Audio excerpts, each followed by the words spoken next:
everybody. Good evening. Good evening. Welcome to the infamous Sylvia's channel. You guys, tonight you have a special treat. We are getting ready to start we're going to give you how it's going to feel when the trial starts. We're going to go do a reenactment of the pretrial occurrences. Now, we're going to take care of September 17th. This is when Mr. Combs, right after he was arrested, and taken to the MDC. And so, without further ado, I got my cast here. I have the judge, played by our only Mimi. Hey, Judge. Hey, everybody. Hey, you don't have to show your face, Judge. You can put your avatar on. All right. And next we're going to have our prosecutor.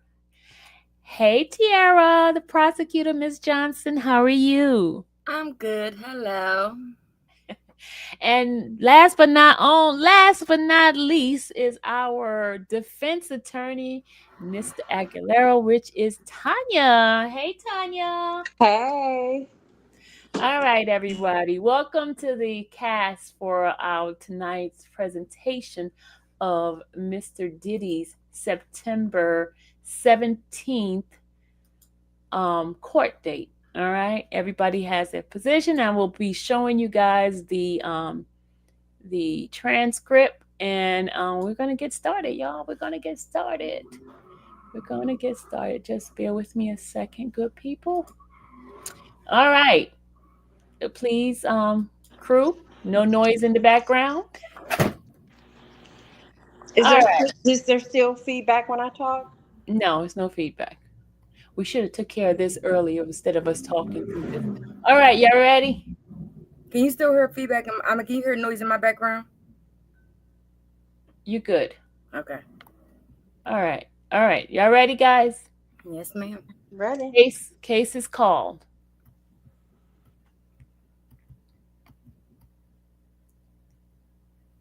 Good evening, everybody. Case number 24 to SCR 542. United States of America versus Sean Combs, aka Puff Daddy, aka P. Diddy, aka Diddy, aka DD, PD, aka Love. All right, let us get started. First, we're going to have our prosecutor. Miss Johnson? Okay, I'm sorry. Good afternoon, Your Honor. Emily Johnson, Christine Slavic, Madison Smizer, Mitzi Steiner, and Meredith Foster for the government. We are joined at counsel table by Special Agent Sean Quinn of Homeland Security Investigations. Good afternoon, everyone. Good afternoon, Your Honor. My name is Mark Affiliato. I am with Tony Gregoris, and we represent Sean Love Combs, the defendant who is before the court today. Good afternoon, Your Honor. Good afternoon, everyone. Thank you all for being here. My name is Magistrate Judge Tarnofsky, and Mr. Combs, you are here because you have been charged with certain crimes in an indictment. The purpose of today's proceeding is to advise you of certain rights that you have to inform of the charges against you, and to decide under what conditions, if any, you should be released pending trial. I am going to explain certain constitutional rights that you have.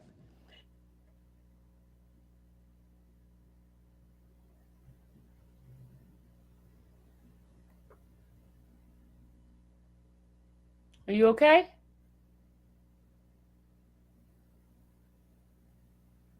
Yeah, I'm sorry. We lost the court. Hold on.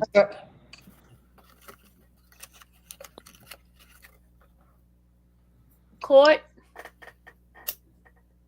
Oh, Lord. I'll finish until she comes on. Okay. I'm going to explain certain constitutional rights you have. You have the right to remain silent. You are not required to make any statements. Even if you have already made statements to the authorities, you don't need to make any more statements. Any statements you make can be used against you. You have a right to be released, either conditionally or unconditionally, pending trial, unless I find there's no conditions that would reasonably assure your presence at future court appearances and the safety of the community. If you're not a U.S. citizen, you have a right to request that a consul officer from your country of origin be notified of your arrest. In some cases, a Okay, treaty she's or other. back. Okay. She's back. She's Okay. back. Mimi, you on page 3, line 8. 8. Okay, notified of your arrest. In some cases, a treaty or other agreement may require the U.S. government to give that notice whether you represent it or not. And I am required by law to tell you this even if you are a U.S. citizen and it doesn't apply to you. You have the right to be represented. I'm sorry, you have the right to be presented by a lawyer during during all court proceedings, including this one, and during all questioning by the authorities. You have the right to hire your own attorney, but if you can't afford one, I would appoint one to represent you.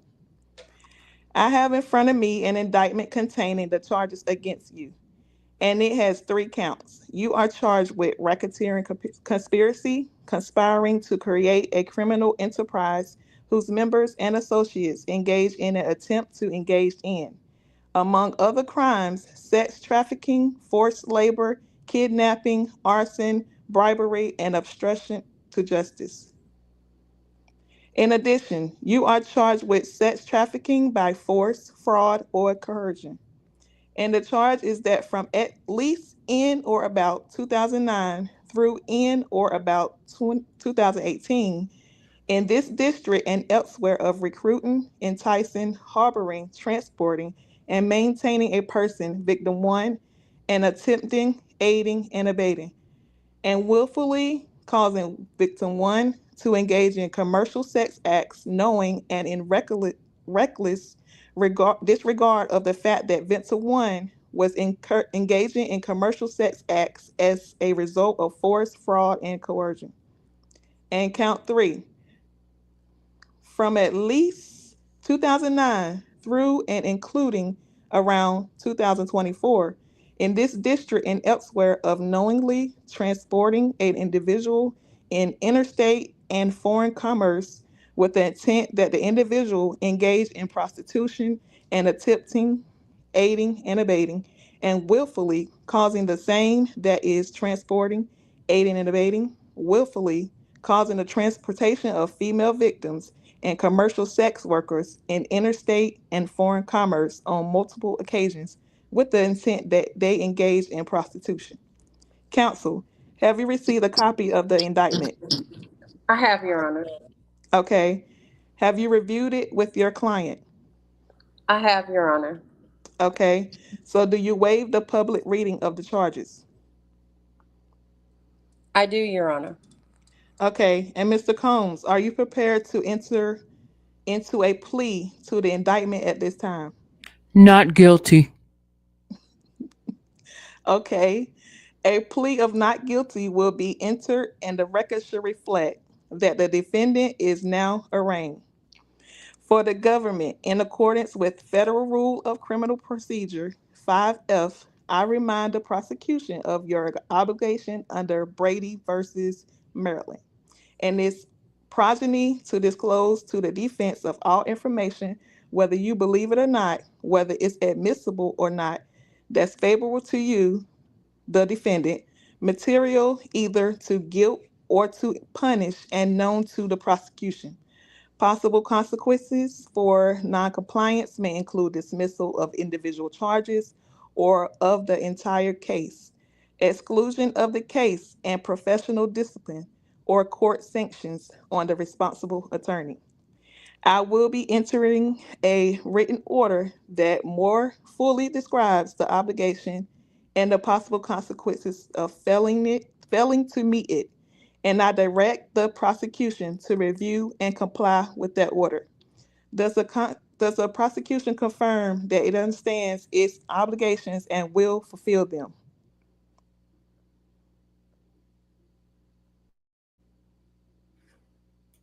Miss Johnson, unmute yourself.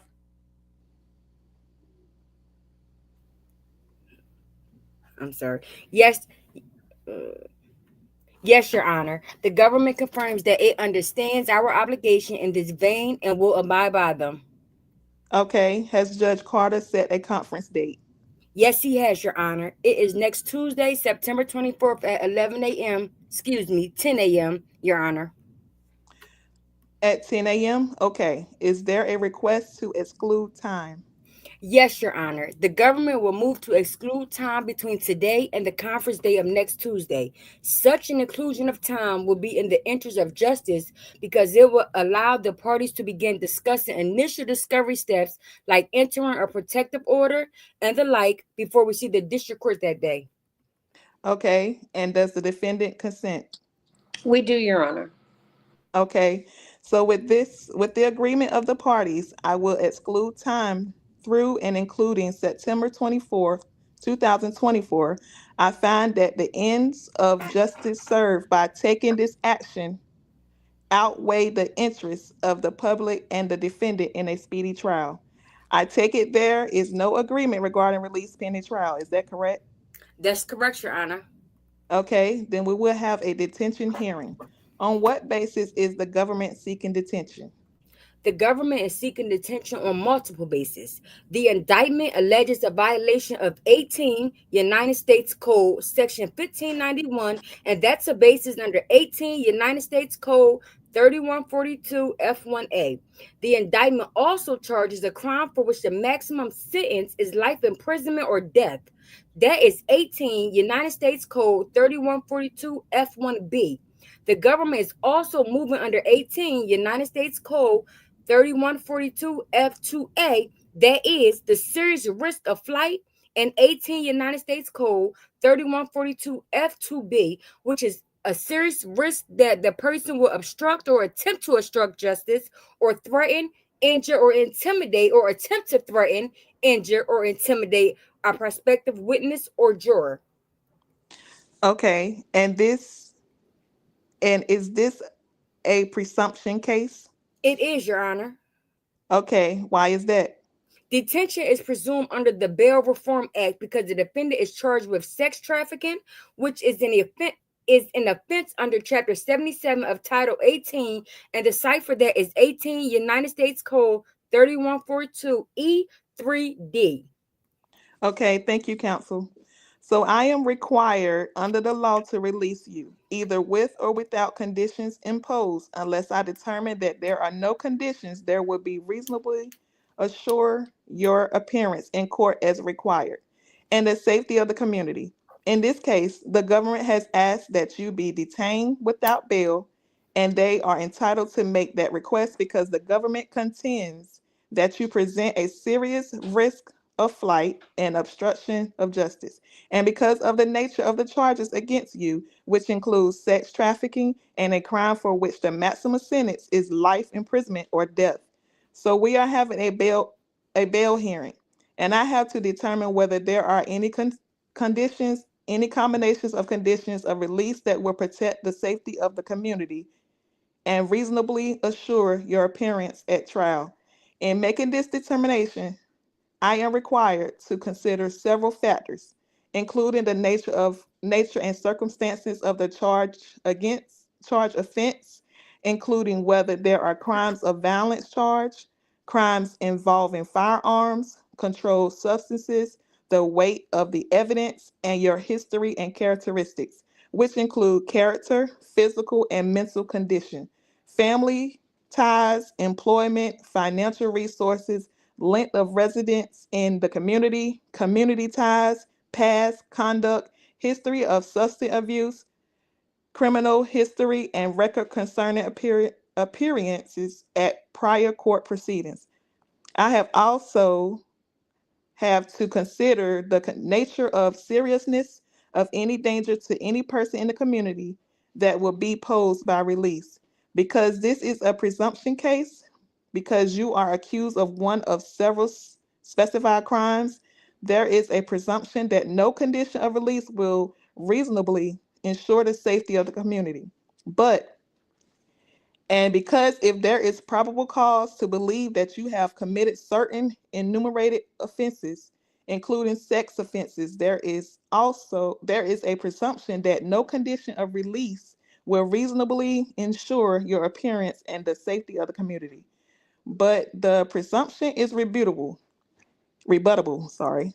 And the government bears the burden of establishing by clear and convincing evidence that you are a danger to the community, or establishing by a preponderance of evidence that you are a risk of flight. I would now hear from counsel. First, I would like to hear from the government as to why it believes that detention is warranted.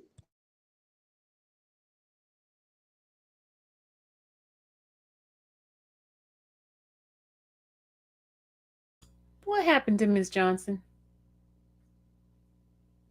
Lord have mercy. Okay, you want me to go ahead? Yes, go ahead and take it. Your Honor, the defendant, Sean Combs, physically and sexually abused victims for decades. He used the vast resources of his company to facilitate his abuse and to cover up his crimes. Simply put, he is a serial abuser and a serial obstructor. As I just mentioned to you, Your Honor, the government is seeking detention, which I note is also the conclusion that pretrial services has reached in its report after interviewing the defendant. The government submits that the defendant should be detained pending trial because he is an extreme danger to the community. He poses a serious risk of obstruction of justice, which also makes him a danger to the community. And he poses a serious risk of flight because now he's facing significant charges, some with mandatory prison time. As Your Honor mentioned, detention is presumed here under the Bail Reform Act. It's the starting point, and it's the defendant's burden to rebut that presumption, which the government respectfully submits that the defendant cannot do here. The government is going to respectfully request that the court enter an order of detention. As the court knows, the government submitted a detailed letter to Your Honor this morning outlining the facts and basis for detention. So I will highlight some of those here. The facts are set forth in detail in the letter. But in short, the defendant used force, threats of force, and coercion to cause female victims to engage in sexual activity with male commercial sex workers that he termed freak offs. These were elaborate sex performances that the defendant arranged, directed, masturbated during, and often electronically recorded. They began at least in and around 2009, lasted through at least this year, 2024, and often took place over multiple days and involved more than one commercial sex worker. You back? Yes. These freak-offs were enabled and arranged with members and associates of his enterprise who She's set up. back. Okay. She's back. Line 24, page 10. These freak-offs were enabled and arranged with members and associates of his enterprise who set up the hotel rooms, stocked them with supplies, arranged travel for victims and sex workers, and delivered bulk cash and narcotics to the hotel rooms, among other tasks. And those narcotics that were delivered or stocked in the room were used at least in part so that female victims could continue to participate in freak offs despite exhaustion and fatigue from those events happening for sometimes multiple days. The defendant was violent with women both inside freak offs and outside freak offs. At least a dozen witnesses who we have spoken to will confirm that they personally observed the defendant's violence towards women or injuries sustained by female victims as a result of his violence. In addition to this violence directed towards women, the defendant committed a host of other violent acts. He committed other physical assaults against other individuals, and with the assistance of members and associates of his enterprise, he committed kidnapping and he committed arson. The defendant also surrounded himself with and used firearms. Those include the three defaced AR 15s that the government seized from his residence in March of 2024. One of those was found in his residence in Los Angeles, and two were found in his bedroom closet, disassembled in Miami. In Miami, the magazines were loaded with ammunition, and in Los Angeles, we also seized a high capacity drum magazine, what was loaded with 60 rounds of ammunition. And all of those AR 15s I just mentioned had the serial number bored through, so they were defaced. And And as if that were not enough, Your Honor, what sets this case apart from so many others and what makes this defendant even more dangerous is the defendant's extensive and exhaustive history of obstruction of justice. The indictment charges acts of bribery and witness tampering as predicate offenses for the charged racketeering conspiracy. And just like the violence I just outlined, the defendant and his co conspirators have engaged in years long efforts to cover up the defendant's crimes and to tamper with witnesses. So, to get a sense of what I'm talking about, I want to use one example to the court. And that example is March 5th, 2016, at the Intercontinental Hotel in Los Angeles. The government attached to its submission this morning a video clip that had previously been publicly disclosed by the media in or about May of this year. This incident is critical to understanding both the physical danger of the defendant and the obstruction effort that he goes to. It is a recorded example of his use of force in connection with a freak off. And when we get to the end of this example, the defendant will eventually the defendant was eventually forced to acknowledge that he, in fact, is the individual featured in that video, despite multiple previous denials that this incident even occurred. So, in short, the evidence will show this. Following a freak off at the Intercontinental Hotel, the defendant violently assaulted the victim who was trying to leave the hotel room and was walking down the hall to the elevators. He punched her, he threw her to the ground, he kicked her. He attempted to drag her back to the hotel room, and then later he threw a vase at her. And it's after this assault that the cover up started. After the victim managed to leave the hotel, or pardon me, excuse me, when hotel security was helping the victim leave the hotel, the defendant attempted to bribe a hotel security officer with a handful of cash in exchange for that officer's silence. That security guard, however, refused to be bought.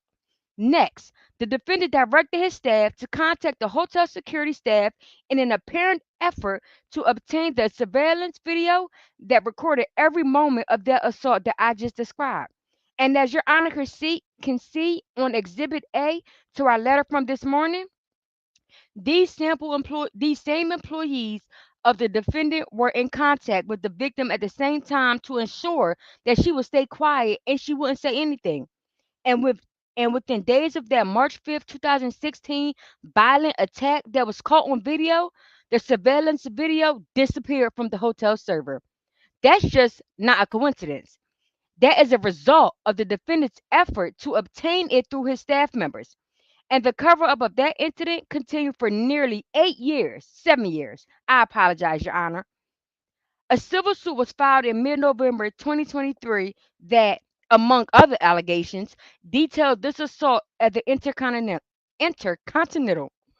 The defendant issued a public response to that lawsuit, which I will quote, I did not do any of the awful things alleged. Through counsel, the defendant released an even more strident response where he denied, quote, offensive and outrageous allegations and described the lawsuit as, quote, riddled with baseless and outrageous lies. These are unequivocal denials of the defendant's participation in this incident. This happened in November of 2023. And these denials are also further attempts by him to obstruct justice and prevent the truth of this event from being known. So we fast forward to May of 2024 when this surveillance video is obtained by the media and publicized. It is only then, only when there is indisputable proof caught on video and published to the world, that the defendant admitted that he was involved in this assault. The sequence of events makes crystal clear that you cannot take the defendant at his word. You cannot believe him when he denies his criminal conduct. He lies to cover things up. And make no mistake, March 5th, 2016 is just one incident of violence and obstruction that we have investigated and will prove. This investigation has yielded evidence of numerous assaults against female victims and other individuals. These assaults include choking, hitting, kicking, and dragging victims, often by their hair. The investigation has yielded, which I will talk in a little bit more detail later, detailed evidence of these freak offs in the form of travel records, communication, hotel records, witnesses, and videos. So, this is the kind of conduct I am talking about when I argue that the defendant is a danger to the community. This freak off activity is core to the case. It's a way of controlling female victims' lives, method of using physical force against them, all to compel them to engage in sex acts that the defendant wants. And this decades long history of violent conduct makes clear that even the most stringent bail conditions will not suffice to ensure the safety of this community. The danger inquiry is focused on danger to any real person, and the evidence shows that the risk of danger in this case is acute. The risk of danger is acute towards the victims, towards some of the defendant's staff, towards other and towards other witnesses. His past assaults have caused significant injuries and required periods of physical recovery for individuals who have been injured. And what's more, this conduct takes place behind closed doors. It typically takes place in settings that are not easily monitored by even stringent conditions of release. And the investigation has further showed that this defendant's violence was both premeditated but often spontaneous, and the spontaneity sorry, and the spontaneity wait a minute exact wait exacerbates the difficulty of crafting conditions and release.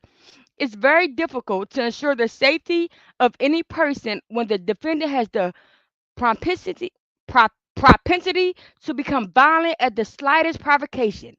No bail conditions can address that. It's this long-standing pattern of abuse that is really critical here, Your Honor. This pattern has been entirely undeterred by over a decade, by threats of public exposure, and by law enforcement intervention, and it's incredibly probative of whether the defendant will continue to act the way he has done for the past few decades. And the risk of obstruction is also incredibly significant. The defendant's power gives him a unique ability to influence and intimidate witnesses and victims. Witnesses we have interviewed have universally expressed their fear of the defendant. His influence makes it extremely difficult to convince people that they will be safe from his actions. And evidence like the March 5th, 2016 incident that I just outlined makes it clear that the defendant is willing to deflect, to minimize, and to lie about his conduct. And March 5th is not the only incident of obstruction in this case. Following the November civil suit that I mentioned, the defendant and his co conspirators continued their efforts by reaching out to potential victims and witnesses. This outreach has included several different types of contact. The defendant himself has contacted witnesses, including those who received grand jury subpoenas from the government in this case, and that contact has occurred prior to dates of testimony or meetings with the government, and in one case, with an individual who hadn't spoken to the defendant in years prior to this reach out. The defendant also directly contacted at least one victim, which I will circle back to momentarily. This constant contact with witnesses is important to understand. And so, just one example from this past week is illustrative. On September 10th, which is 1 week ago, Dawn Richard filed a civil complaint detailing abuse she experienced and observed from the defendant. And the allegations in Ms. Richards' complaint overlap in time period with the events charged in this criminal case. Several days later, on September 13th, another member of a band that Ms. Richard has been in with the defendant, an individual named Kalina Harper, released a statement that, in sum and substance, denied that she saw some of the same things that Richard's complaint alleges. And so, where does the defendant's contact come in? Well, in between September 10th, the date of the filing of the lawsuit, and September 14th, the day after the public statement by Ms. Harper, the defendant and Ms. Harper had 128 total phone contacts. The defendant called or texted Ms. Harper 58 times in 4 days. There hasn't been any contact since September 14th. This incident is just one way of making clear that this defendant has the ongoing ability to keep witnesses, even witnesses who might have been around for very distant in time abuse, in his pocket and at his disposal. Some of the ways in which the in- some of the ways in which the defendant contacts victims and witnesses are also chosen deliberately to avoid detection. Occasionally, intermediaries are used to reach out to individuals. And in one case, the reach out to the victim I mentioned earlier, that communication was recorded on another individual's cell phone. It's ways like this that makes this obstruction incredibly difficult to detect. And from our investigation, we know what's happened on some of these calls. We know that at least one purpose is to spread false narratives and to get witnesses on his side, and by telling them, sometimes gaslighting them into making them think that something happened that didn't happen. So, in the calls with the victims that I mentioned, there are two calls. This victim is financially supported by the defendant, and two calls are recorded. The defendant asks for the victim's support and friendship and attempts to convince the victim that she had willingly engaged in sex acts with him. In this call, the defendant assures the victim that if she continues to be on his side and provide support and friendship, that she doesn't have to worry about anything else, which is just a thinly veiled reference to continuing that financial support. And that call happened, I believe, 3 days, no, sorry, two calls happened 3 days after the filing of that November lawsuit. So, in sum, this long history of obstruction and violence demonstrates that the defendant simply cannot overcome the presumption that no condition or combination of conditions can assure the safety of the community. And I will note that, at least with respect to obstruction specifically, courts have denied or revoked bail in similar situations in this circuit. For example, United States versus LaFontaine 210F 3D 125, the Second Circuit 2000. At page 134, that's where bail was revoked when the defendant contacted a potential witness and attempted to feed that witness a false narrative with the hope that that witness will adopt it as her own testimony. And this case is truly in the heartland of detention cases of this magnitude and this similar charge conduct.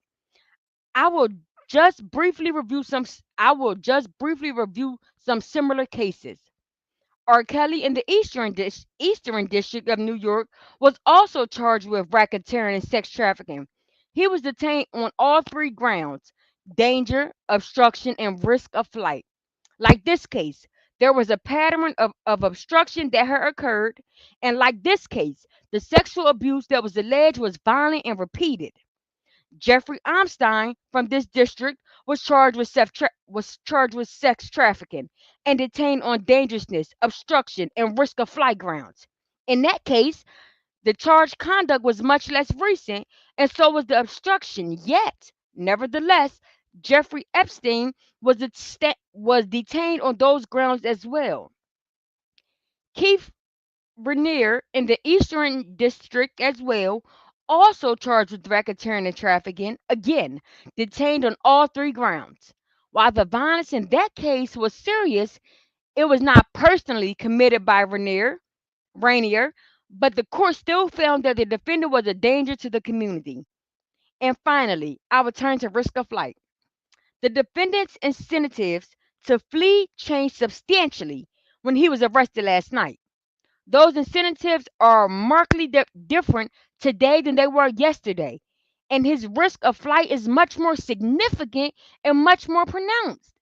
He is now charged with serious offenses carrying significant, in some cases, mandatory terms of imprisonment. And as I will get to next, the evidence is strong and the possibility of a substantial sentence is one factor to be weighed in assessing risk of flight. He's also charged with crimes that are highly sensitive and that risk serious reputational harm to him. And it's the same things that he has spent the last decade trying to sweep under the rug and trying to cover up. The defendant is a wealthy man. You can see that in the pretrial services report. It's also widely known that wealth allows him the ability to flee quickly and without detection should he so choose.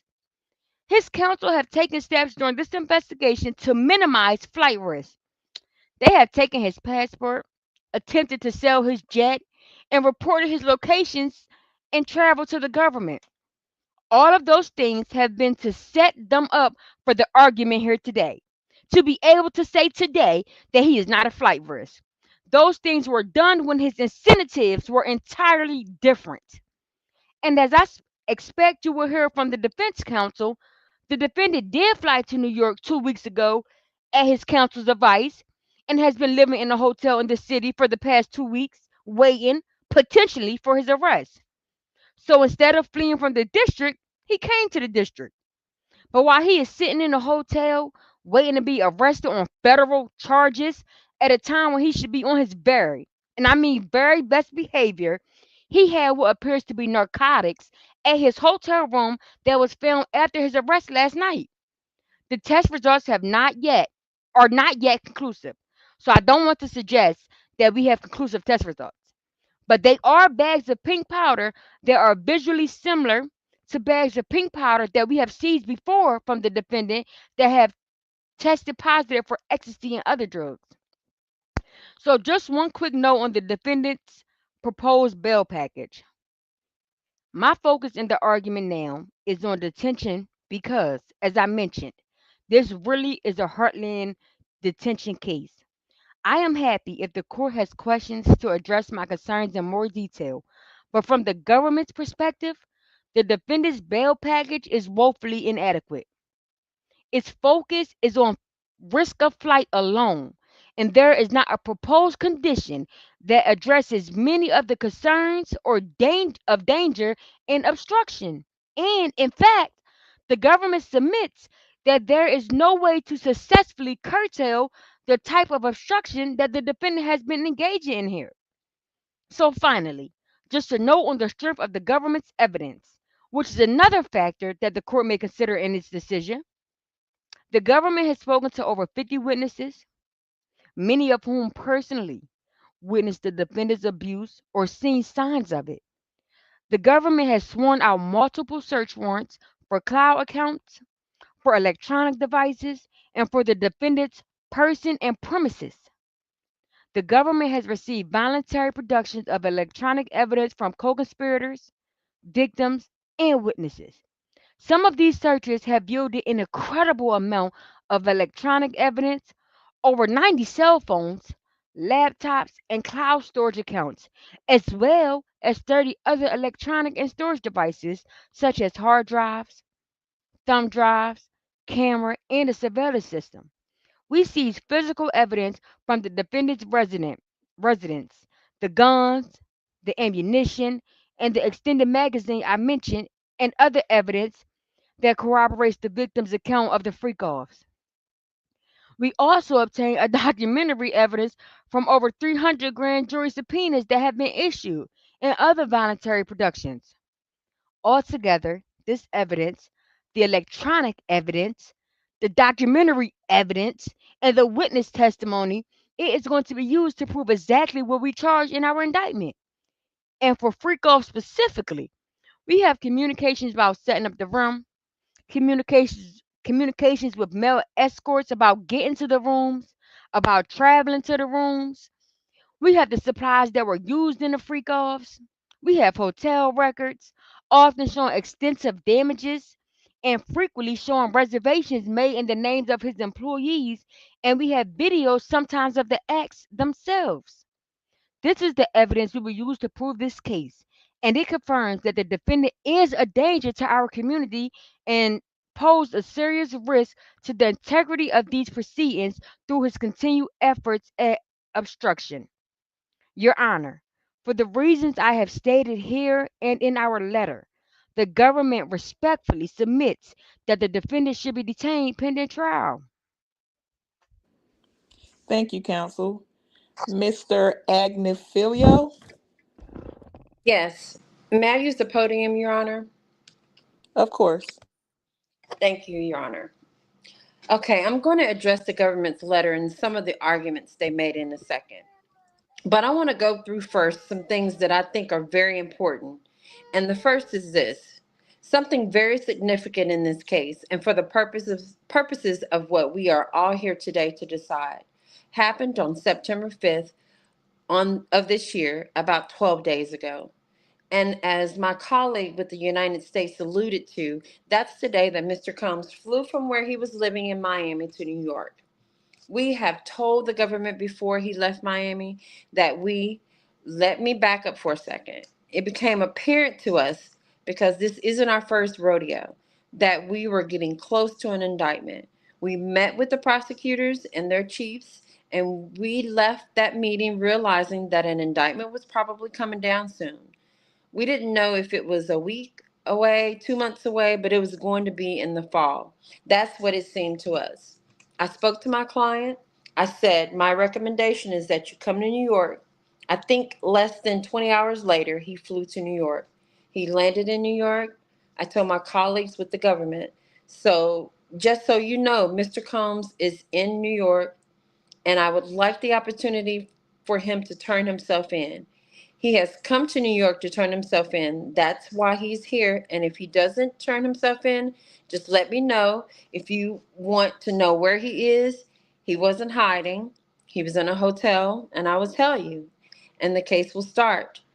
12 days later, the case has now started. So we were here because he didn't exactly, he did the exact opposite, I'm sorry, of what we see defendants do when they're presenting problems to the court by any means. Rather, it's to be risk of flight or danger. He actually came to the district voluntarily. At the time, I don't know if there was an indictment returned or not. It's none of our business, but we didn't know whether there was. He came here to sit it out, to wait. If he had to wait 6 months, he would have waited 6 months. He only had to wait 12 days, as it turns out, but it was a very significant step, and it's only the last of many, many steps. We got involved in this case. Mr. Gregor, what is that? Gregorus and I got involved in this case in March of 2024. And I want to go through the government, I thought, did a very full job going through parts of their investigation. We've been doing an investigation also. And on March 13th, I reached out to my colleague at the U.S. Attorney's Office. I never met any of them. I don't think they've met me. I introduced myself and I said I want to talk to them about certain aspects of the case because I had an idea, even then, where this was going. And I had an idea, and we will take a step back even further. And this is all in the public record by now. A lawsuit was unsealed in November 2023. It was unsealed for a very short period of time before it was settled. But it involves I don't want to get into it because no one is being named, but someone who seems to play a prominent role in this indictment. And so what seemed to me, and I think I was absolutely right, is that the unsealing of this lawsuit and the settling of that case garnered a tremendous amount of public attention.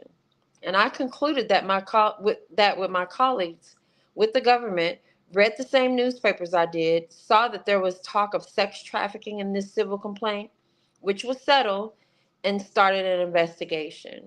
And by the time we really got wind of it a few months later, the investigation seemed to be in high gear.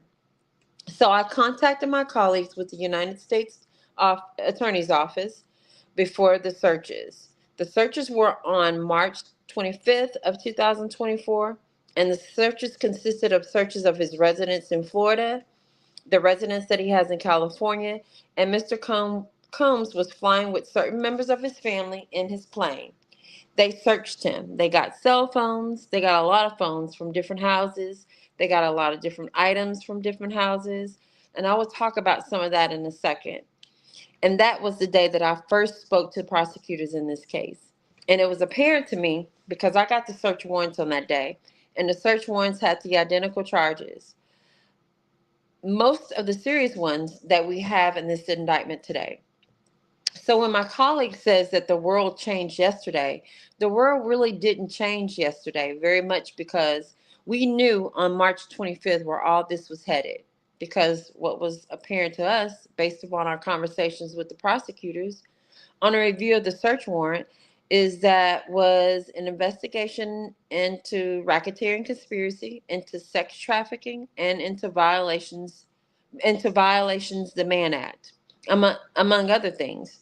Three of those things are now in the indictment. So there's been no dramatic change in circumstances. About a week after the search, Mr. Gregoris and I flew down to Florida. We met with Mr. Combs for a period of time, and Miss Gregos and I took his passport. We took physical possession of his passport on April 1st of 2024. I called my colleague with the United States Attorney's Office. I said, I want you to know that Ms. Gregos and I have Mr. Combs' passport. We sent them an email and we said, we're going to have his passport for the duration of this investigation. He's not going to fly internationally. We won't have to worry about that. You're going to have that you're going to know that he is in the United States because we have his passport. And not only that, if he travels domestically during the course of this investigation, we will tell you. And we did without fail. He went to a graduation of some of his children in California. We said he's traveling from Florida to California. We sent them an email. He went on a whitewater rafting trip at one point, and we sent them an email. Anytime he travels domestically in the United States during the entire course of this investigation, we told the government where he was going. I have been doing this for 35 years. Know that I don't know that I know the last time that that happened, much less us taking his passport. We then took the passports of several of his family members. I have in my hand Mr. Combs' passport plus five, and we have had these for months, and we told them that we have had these for months. And this isn't a show. This isn't, oh, they're just doing this so they can do better at a detention hearing one day. This is because we took this investigation absolutely seriously, as serious as one can take an investigation from the earliest stages, and we made what we think to be prudent decisions with Mr. Combs. We don't do these things without him. We are a team here, and we made these decisions together to show the government, to try to earn the government's trust truthfully, to try to earn the government's trust to say, hey, you know what? We know it's coming. Back in March, we knew it was coming. We know it's coming, and when that day comes, we're gonna want you to do two things. They haven't done either of them, but we wanted them to do two things. We want you to let him surrender, and let me just back up for 1 second. Let me just back up. And I'm not here to find fault with anything or to say anything controversial. The searches that were done on March 25th was very scary to people who had no involvement in this investigation whatsoever. Semi-automatic rifles were pulled on complete innocent people. You can see videos of the orange lasers on the chest of one of his children. You could see what seems to be an AR-15 at the head of another one of his children. And the kids were marched out, and other people were marched out, not through the back of the house where there wasn't dozens of reporters and news helicopters, but the front of the house, so that these young, completely innocent people could be seen on the international news with handcuffs for 2 hours. Handcuffs for 2 hours, completely innocent, not involved in this investigation at all. And we did not want that to happen again. We took great pains so that that would not happen again. And that is one of the reasons he flew to New York. You want me, I want you to want me. Here I am. Here I am. And he came to New York, and we told them so that nobody else would be afraid. So that God forbid there be no tragedy by accident. The agents in this case are fine people. I have gotten to know many of them. They took good care of Mr. Combs last night. I want to say that things happen when people are afraid, and I didn't want anyone to be afraid. He didn't want anyone to be afraid. This case is about him, and here he is because he came here to face it. We were worried that he had an airplane because, of course, we are. I can't remember when it started, but Miss Gregoris and I said, you know what? We have to sell that plane. We have to sell that plane. And we started efforts. There is essentially a financial management company that deals with a lot of these sorts of issues. I barely own a car. I certainly don't own a plane, but it's hard to sell a plane apparently. And we've been trying to sell a plane for about 4 or 5 months. We currently have a letter of intent, which I'm told is a good thing when you're trying to sell a plane. So maybe we will actually sell it this time. But we're trying to sell the plane.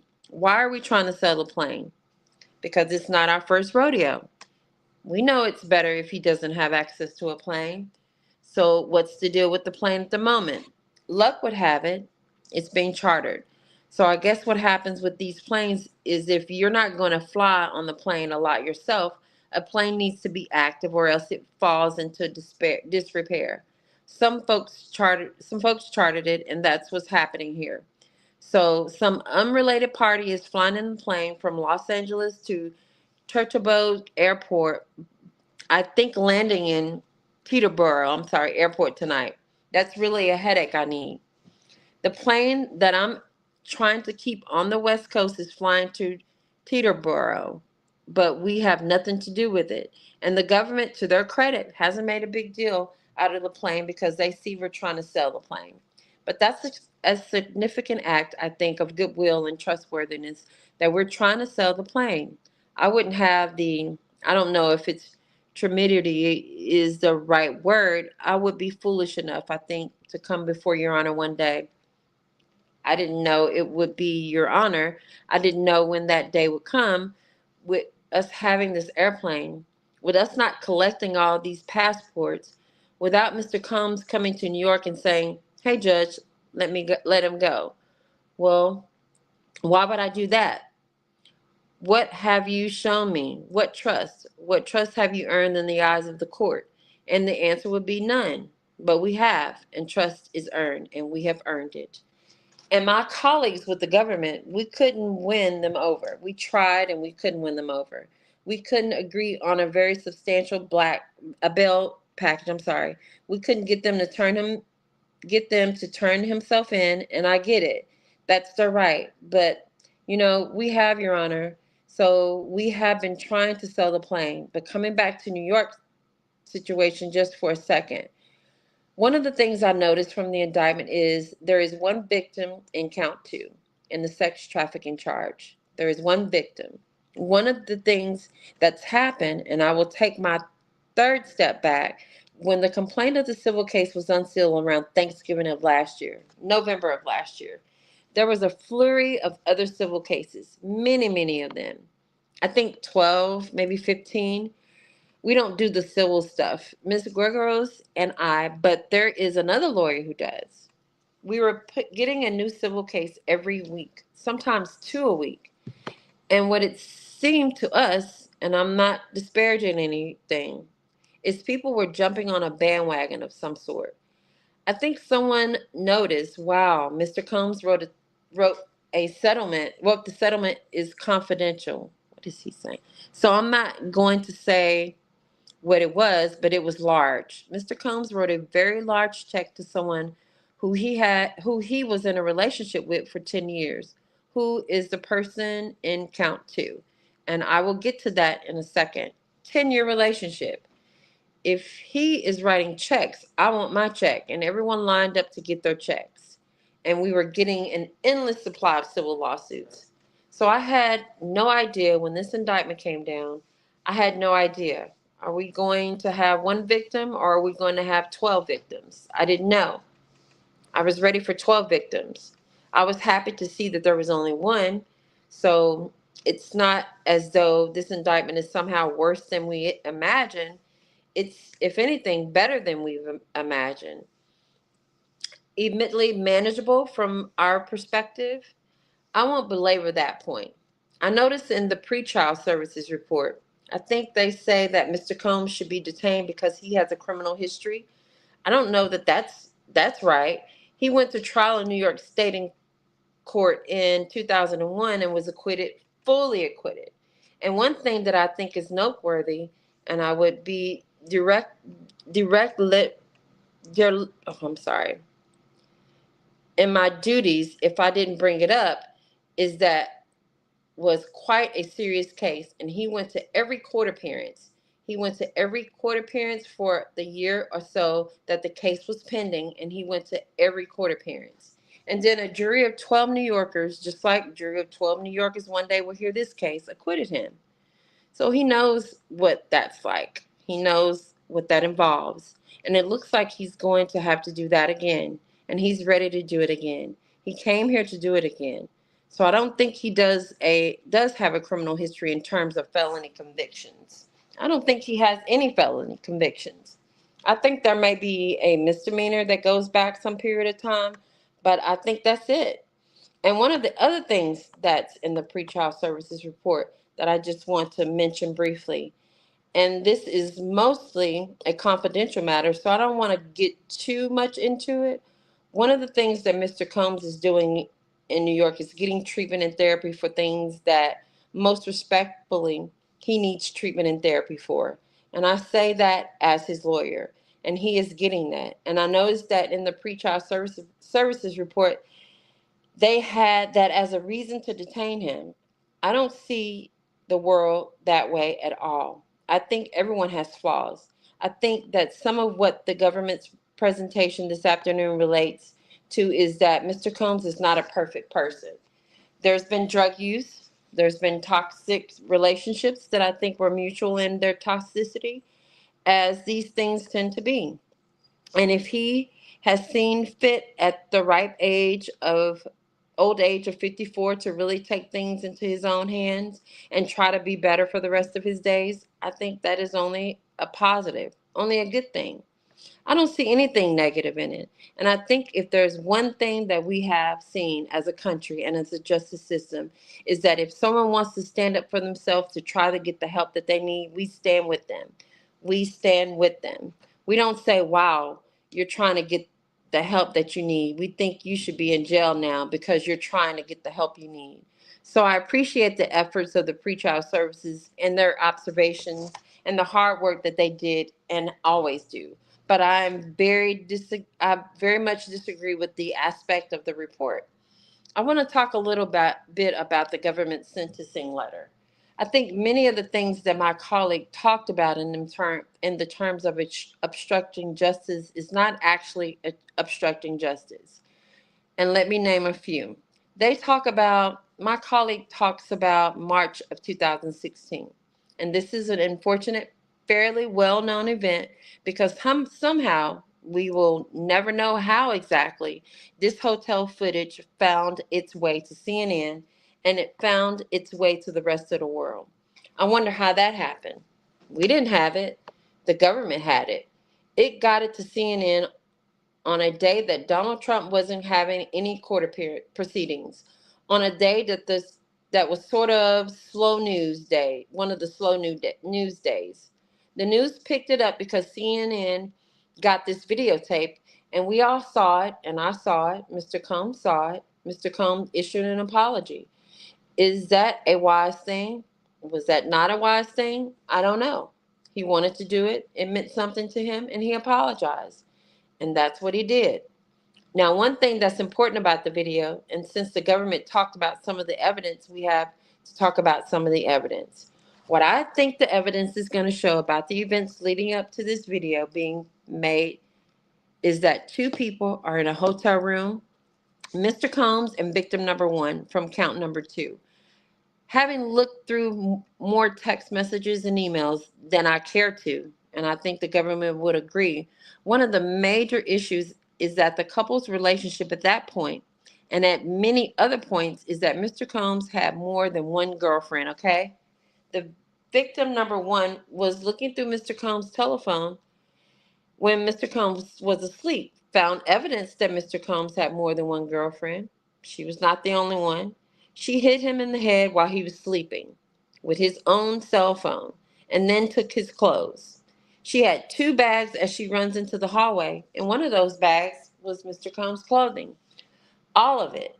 She had left him in a hotel room with no clothes, having hit him in the head in his sleep with a cell phone, which is why he comes out into the hallway in a towel. Now, I'm not going to comment on the video because my client commented on the video, and we all know what we saw. But to the extent that the government says that this is somehow evidence of sex trafficking, it's evidence of Mr. Combs having more than one girlfriend and getting caught. And that will be shown resoundingly, not just by my words, but by the written communication between those two people. And let me talk about that for a second. This is a 10-year relationship. This sex trafficking is a 10-year relationship. These two people were in love.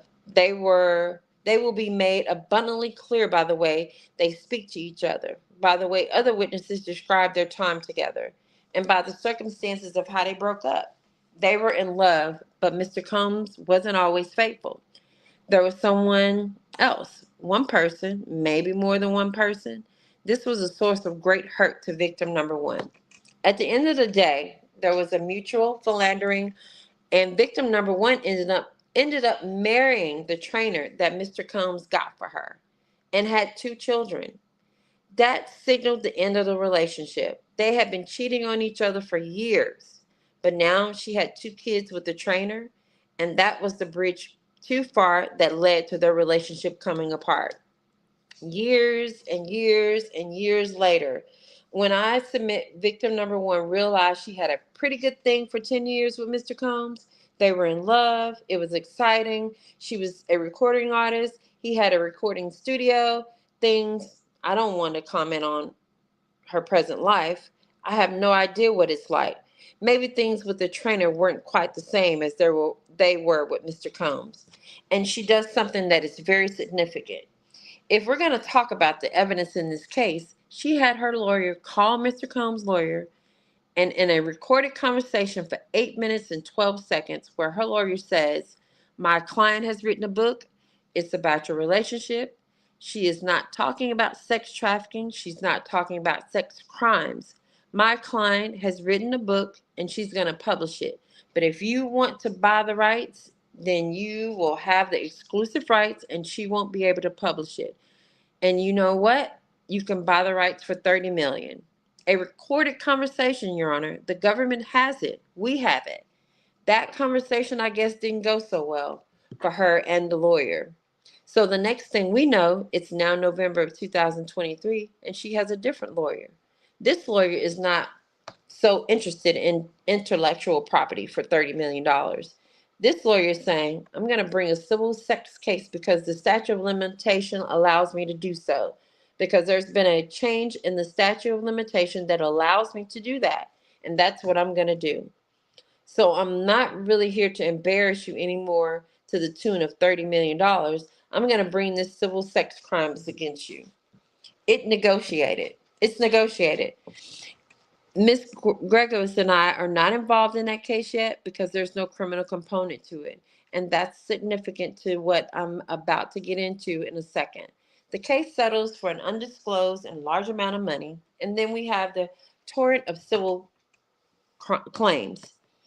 Now, one of the things the government talked about, and they talked about obstruction of justice, is things that seem to have happened around the time that this lawsuit settled and other lawsuits were coming in. Certainly, Mr. Combs did not know about Southern District investigations at the time period. I mean, absolutely nothing. And one of the important, my colleague mentioned this case called LaFontaine, and they cited it to you, and I read LaFontaine just before we came today, and the difference in LaFontaine is LaFontaine was charged. LaFontaine was in jail. LaFontaine was released, and he was told, "Don't contact any of the victims in this case." So what does LaFontaine do? He gets released, and he starts calling witnesses. So that is a drastically different situation than we have here, where Mr. Combs didn't even know that there is a criminal case. No one knew that there was a criminal case afoot. So I called the prosecutors in March. My colleagues were saying that these things happened in November of 2023. There's no criminal lawyer involved. I'm not involved. Mr. Combs has no idea that there is a criminal case going on. So I don't see any of these things as obstruction of justice. What I do see, looking at things in the light most favorable to the government, is that there is a tremendous embarrassment event for Mr. Combs. not something he thinks is criminal, not something that's under investigation. What happened on March 5th of 2016? I know of no DA investigation, no police investigation, no federal investigation surrounding that video that we all saw from March of 2016. The problem isn't that. The problem is it's embarrassing. And this is a man that's involved in very significant business deals and in very significant business transaction, and he cannot afford, quite frankly, to be seen in a towel hitting a girlfriend. He is not trying to stop a criminal investigation. There's no criminal investigation. He and this person had a mutual toxic relationship for quite a while. Shortly after the events that were depicted on that videotape that we all saw, Mr. Combs checked himself into a rehab facility because he's doing too many drugs and he has an unhealthy relationship. He knew it, and he had the wherewithal to try to go and get help. And this person, other person I believe, got help around the same time. So this is not a one-sided thing. Now, why would it be depicted as a one-sided thing? There's 30 million reasons. There's 30 million reasons for this to be depicted as a one-sided thing. One for each dollar that he's being sued for. These people didn't go to the cops. They didn't go to law enforcement. This woman didn't say, my goodness, I'm the victim of sex trafficking. I'm going to go tell law enforcement. The first thing she did is say, I'm going to write a book, but for $30 million, you can buy the rights. That's the first thing she did. And the second thing she did is she brought a civil suit. And so when they talk about the evidence in this case being strong, I respectfully dissent. The evidence in this case is deeply problematic. Now, this is not the time to litigate a very complicated criminal case, but the strength of the evidence is one of the factors that we are told we have to think about. So that's why I'm talking about it. In terms of what happened recently with this Dawn Richardson lawsuit and someone named Kalina Harper coming out and saying what her experience was, this is the furthest thing from witness obstruction I can think of.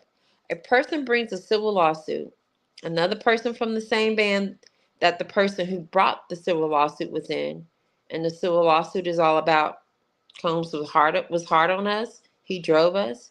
He made us work all the time. He did a couple of inappropriate things. And so someone with the exact point of view of the civil plaintiff comes forward and says, in essence, and I thought it was a soft, respectful statement. And in the statement was, I was not taking away her experience. That wasn't mine. That wasn't my experience. She is entitled to her experience. I was there. That's not what I saw. That's not what I saw. That's two witnesses having divergent recollection of similar events. And I expect this trial is going to feature exactly that. So there's nothing wrong with that. That's why we have criminal trials and civil trials. I take the obstruction of justice seriously, obviously. And one thing I know, and my colleague said that there is nothing Your Honor can do to stop Mr. Combs from obstructing justice. One thing that I think is noteworthy, and my colleagues have investigated this case exhaustively for several months, and I give them credit for that, is that the only thing that they can say since the time Ms. Gregoris and I have been involved in this case is that another witness said something different from the first witness. And I'm not even sure Dawn Richardson is a witness in this case. I'm not asking, but I don't really see how she could play a role. So I have to say, quite frankly, Your Honor, doesn't have to do with anything to make sure that he doesn't obstruct justice, because he hasn't done a darn thing since we have been involved in this case. And even taking everything that the government says is true, that's true. Okay, there is a section in the government letter called sex trafficking and abuse. And I want to talk about that because sex trafficking is a very serious crime, and I want to address it head on. One victim, 10-year relationship. It seems like their theory is that as part of the way that these two adults wanted to be intimate together is that on occasion, a third person, a male, will come into their situation and have sexual contact with the woman.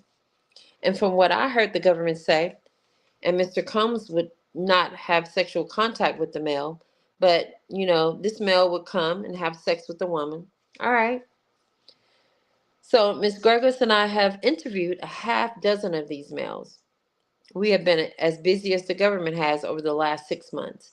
And I can represent to you, Your Honor, and I have asked all the questions I could think of. Did anything ever seem remotely non-consensual? Was anybody too drunk? Was anybody too high?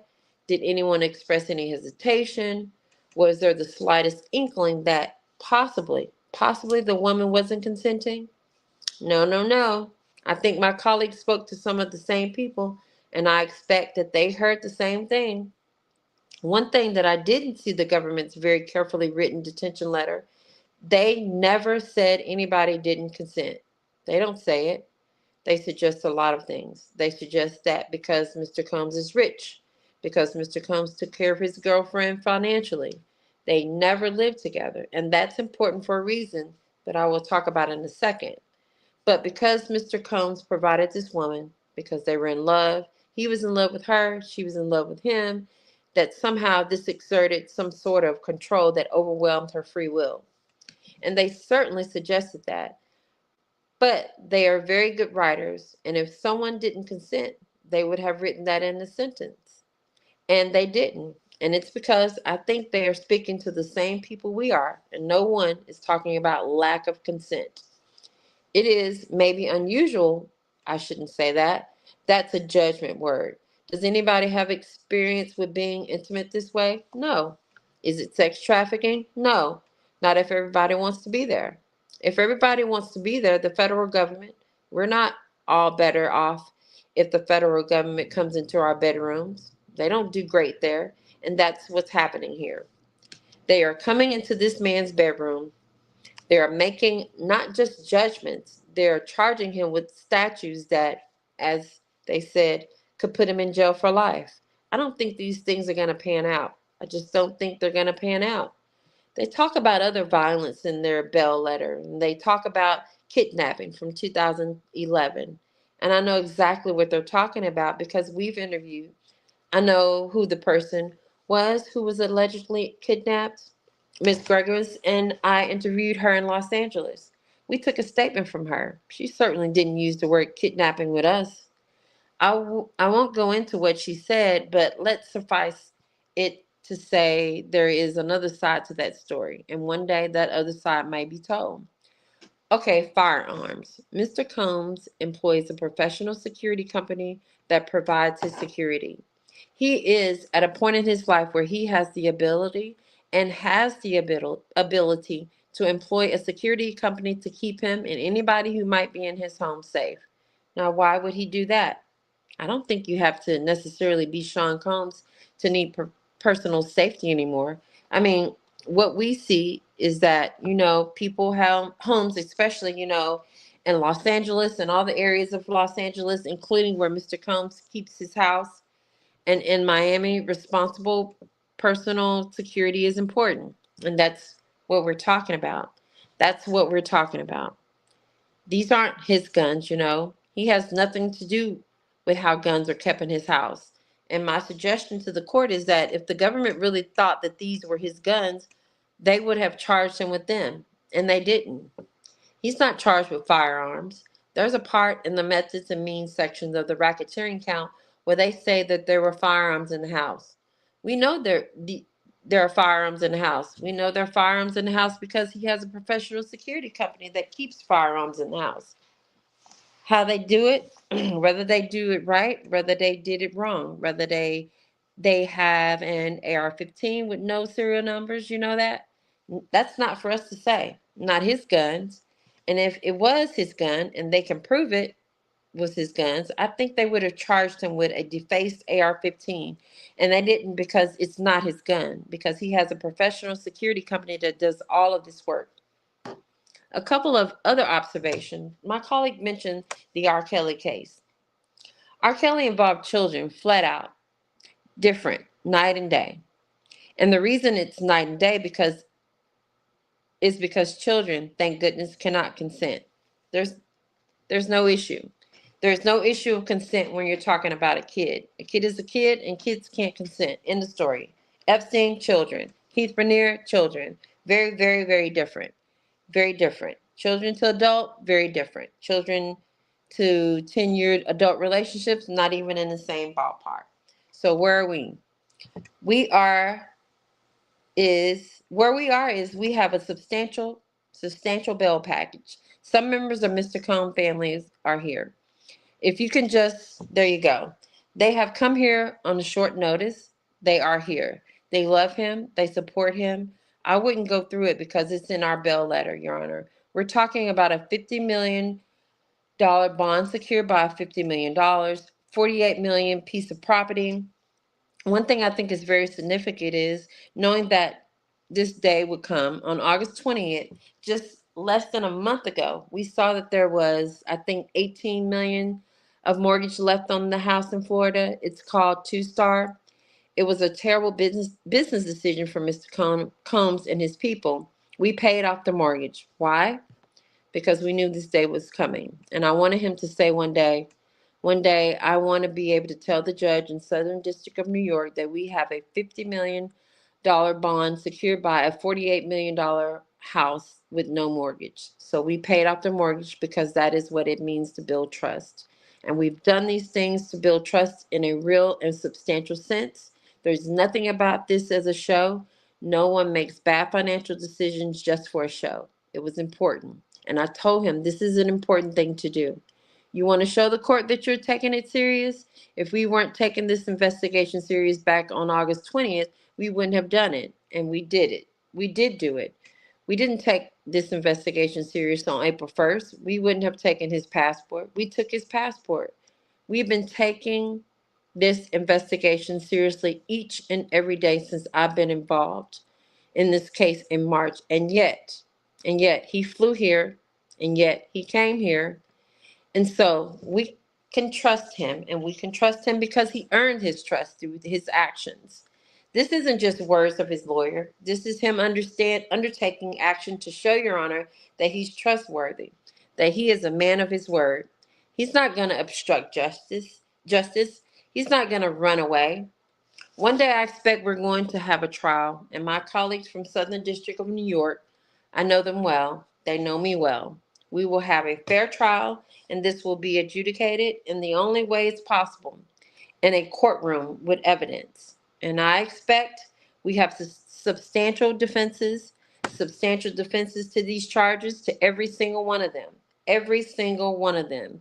That is how Mr. Combs is handling this case. He's handling it head on, the way he's done everything else in his life.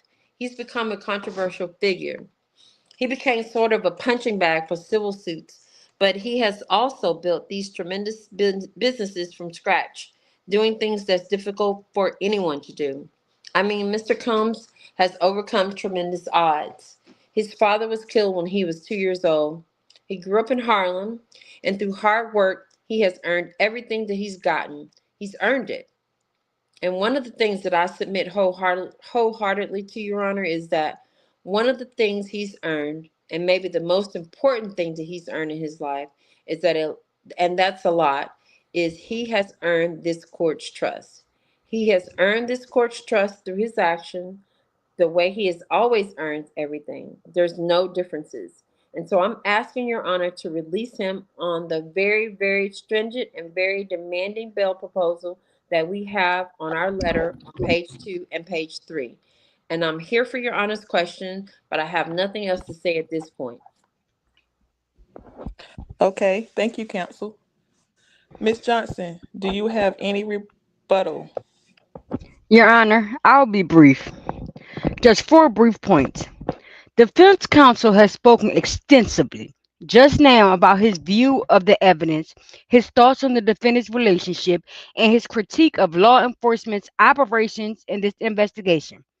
But I submit to the court what he has not done is rebutted the presumption that the defendant should be detained. In terms of the obstruction points that Mr. Agnifolio raised, there does not need to be an existing investigation, and the defendant does not need to know about it. But we have evidence that he does know or he does suspect. 3 days after the settlement of that November civil suit, he is recorded speaking about he is fearful of talking on the phone because it might be tapped, and he is using someone else's phone in that regard. He, we know, as of at least February, knew about the existence of this very investigation and has continued since February to contact witnesses. He has contacted Miss Harper last week, as I mentioned multiple times. There are at least two other witnesses who received grand jury subpoenas this summer who were reached out to multiple times by the defendant. I think what he was saying is those witnesses wouldn't necessarily have any insight into the behavior that actually charged in this indictment. The, the witnesses who received grand jury subpoenas have firsthand knowledge of the behavior that's charged in the indictment. I think that I obviously haven't spoken to Miss Harper, but all the allegation in Miss Richards' complaint certainly are of the same time period and relate to some of the same violent acts that the government intends to prove at trial. And just a brief note on weapons.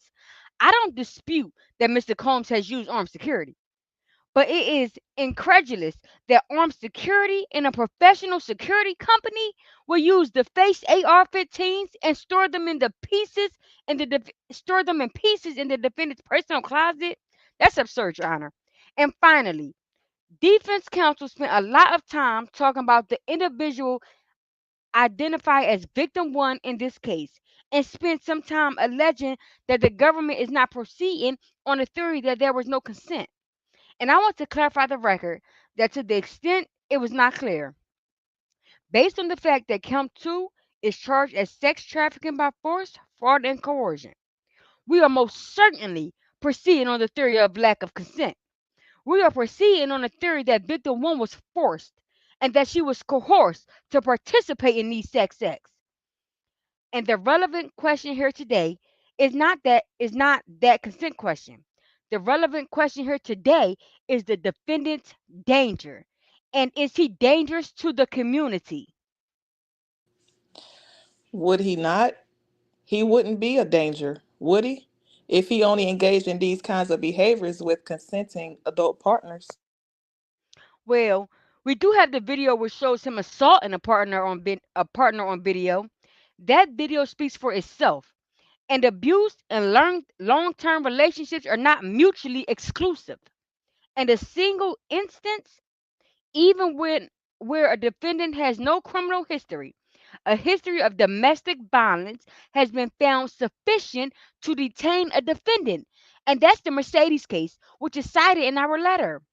And my last point, Your Honor, is that despite Mr. Agnifolio laboring over victim one, this is not a case about one victim. This is a case about multiple victims and dozens of witnesses who saw Mr. Combs' violence, who saw it during and in connection with the freak offs. Multiple victims have been abused in these freak offs. There's been violence, drugging, and coercion through the date of the indictment in 2024. Thank you, counsel. Just briefly, one of the things that we have been very transparent about, and we've been transparent in our conversation with the prosecutors, and I think I have even been transparent with Your Honor, Mr. Combs and this woman, and I'm not picking on anybody. It is the centerpiece of the indictment, had a mutual difficult. The whole relationship was actually quite good. There was a dark period for both of them, and it was mutual, and it was not something that Mr. Combs imposed on anybody. She was a successful recording artist in her own right. She was very much an adult. She had her own house. Mr. Combs paid for the house, but they didn't live together. So, to the extent that there's this sort of veneer of control, Mr. Combs is a busy man, and one of the things he's busy doing, frankly, is having more than one girlfriend. So if this person wasn't controlled, this person was a willing participant in a loving, though toxic relationship. And we will never say anything different. But that's our defense. That doesn't make it sex trafficking. And what we're doing here, we are really sort of on a slippery slope because the government is going to say, well, she didn't consent because she was coerced. She didn't say that. She didn't say that until she stood to get $30 million from saying that, because that's what she needed to say and to get up to get it under the statute of limitations. So where we are, it's a very serious case, and we don't say anything different than that, which is why we have a very serious bail package. But it's a case that he's going to defend, and he has shown that from the very first minute that he realized this was the case. When I told him that back in March, this has been a case. We've done things a certain way since then, and we're going to continue to interview witnesses. And of course, we are.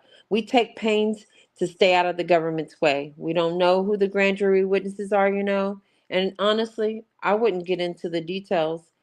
If I think they are talking to someone, I will pull up short. I don't want any problems. Do I want to speak? We both know pretty much everything you know. They want to talk to 50 people. We want to talk to the same 50 people. If I find out they are grand jury witnesses, I make a strategic decision to not interview that person. And we have done that consistently for the last 6 months.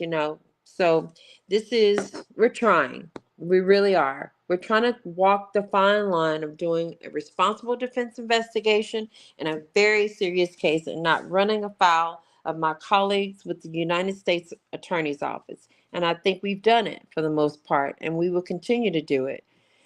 And the one thing that I hope Your Honor can see, because this is really the heart of our presentation, is that Mr. Combs has done a lot of things to show that he's trustworthy. Lots of lawyers get up and say lots of stuff. He's done things to show that he's trustworthy. All he needs to know is what we can't do and what he won't do. He will not do it. We won't do it. This will be a hard fought case, very hard fought for both sides. Obviously means a lot to the prosecutors. It means an awful lot to us. It will be handled well. It will be handled with lawyers with a lot of experiences. We know the difference. And I think you should absolutely trust Mr. Combs. And I will go one step further. I'm going to ask you to trust me. I'm with him. I'm with him. I have my eye on him. I know where he is. We speak 5 times a day, and I will make sure that everything goes the right way. And so I really want to thank you, Your Honor, for all the time you've given. Thank you, counsel. Is there anything further? Nothing from the government. Okay, thank you both for your argument. It was very helpful. I am going to take a short recess and I'm going to invite the representative from pretrial services to join me in the robing room.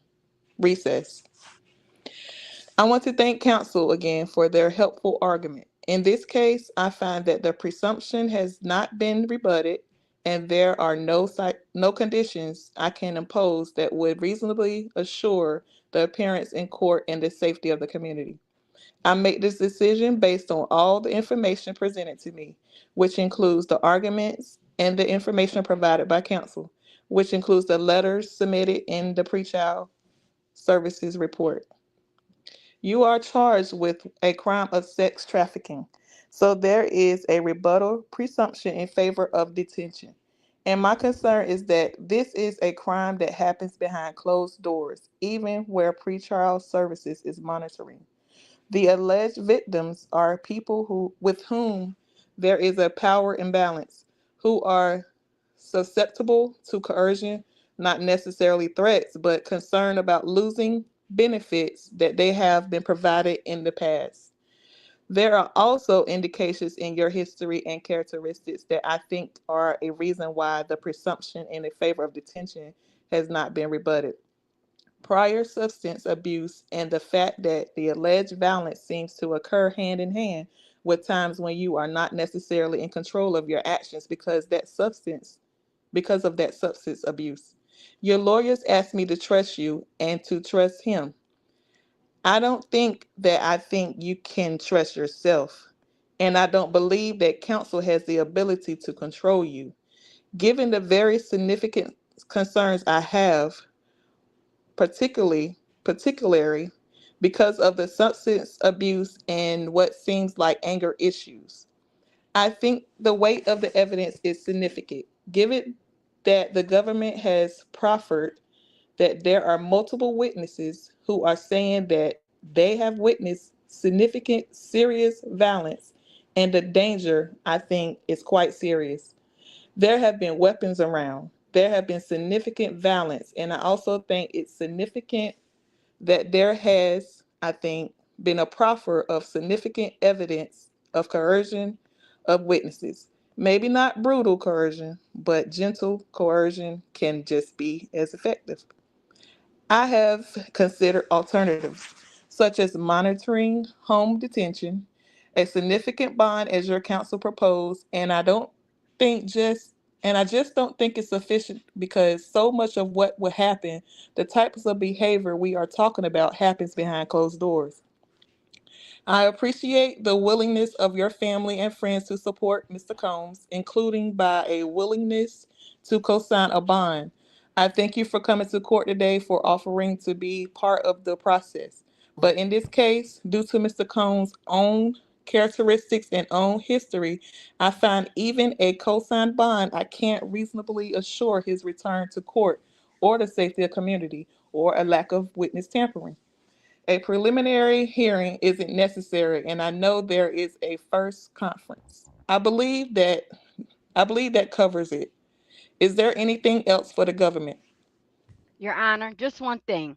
I don't recall the court asking for the date and time of arrest. So I just wanted to put that on the record. Yes, thank you. Mr. Combs was arrested yesterday, September 16th at 8:25 p.m. Okay, counsel. Nothing from. Oh, is that me? Yeah. I'm sorry, I lost my place.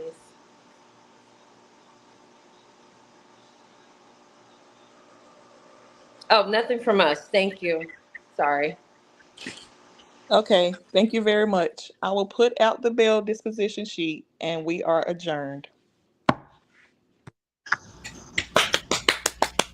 Thank you, ladies. Thank you so much. I appreciate it. You guys enjoy what has been done today. You guys get a chance to witness, witness the reenactment of what happened. So we will continue to cover all the way up to the actual trial. So please give the ladies a hand, y'all. Please give them a hand of an excellent job. Again, I want to thank our court, Miss Mimi, our prosecutor, Miss Tiara, and our defense. I was the prosecutor. Tanya. Yeah. You was the prosecutor, right? I said prosecutor, right? Yeah. No, you can. Tiara, I did say prosecutor, didn't I? No, ma'am. You said I was the defense. Oh, my Oh. bad. My bad. I'm sorry. Tanya's defense and Yes. Tiara was prosecutor. Y'all, give the ladies a hand. Give them a hand. Thank you. Thank you. Thank you. Great Thank job. you. So tomorrow, same time, y'all. We will Yes, do ma'am. another day of try prosecute. Same time or a little different time? Fine with me. It's Same fine with time me is too. fine. All right, I will send you guys out the transcript, and you guys will study it, and we will continue tomorrow. Tomorrow we're gonna do the what date is it tomorrow? Hold on a second. Today was the 17th of September. Well, you guys will get to know which one it is. So thank you, ladies, again. Thank you, everybody. See you guys tomorrow. Okay. All right. Have a All good right. night, Good everyone. night. You too. Thank Good Good you. night. night. Bye-bye. Bye. See y'all, Bye. Ted.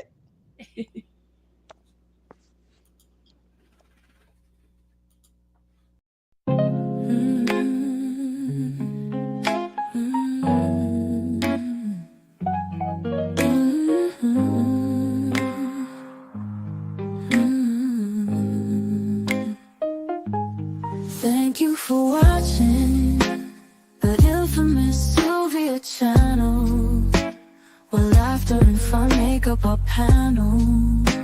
Together we build this digital spree. We appreciate you and our growing family.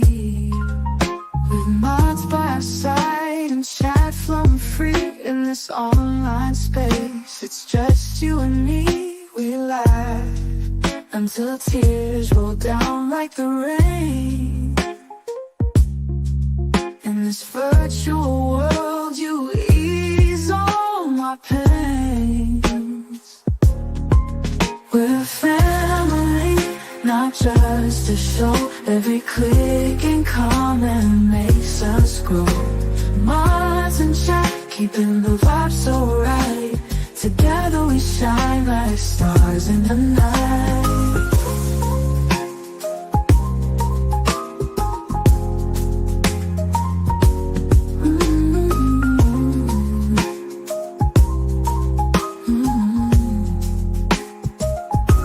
We cherish the moments, the highs and lows, from the latest gossip to stories untold. You're more than a viewer, you're part of the crew in this space of ours. It's all because of you. This digital world where emotion is shared, every post and reaction showing we care. The love is real in this virtual domain. With every sign, enjoys what we'll gain. We're a family, not just a show. Every click and comment makes us grow. Minds in check, keeping the vibe so right. Together we shine like stars in the night. We're a family, not just a show.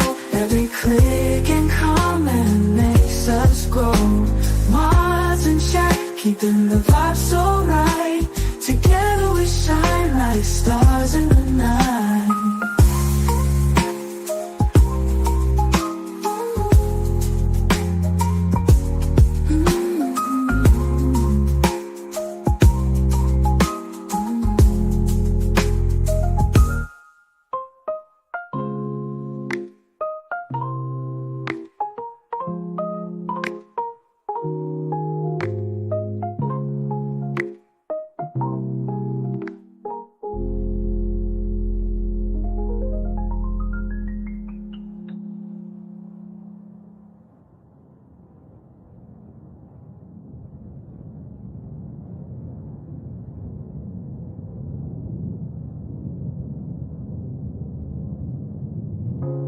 This digital world where emotion is shared, every post and reaction showing we care.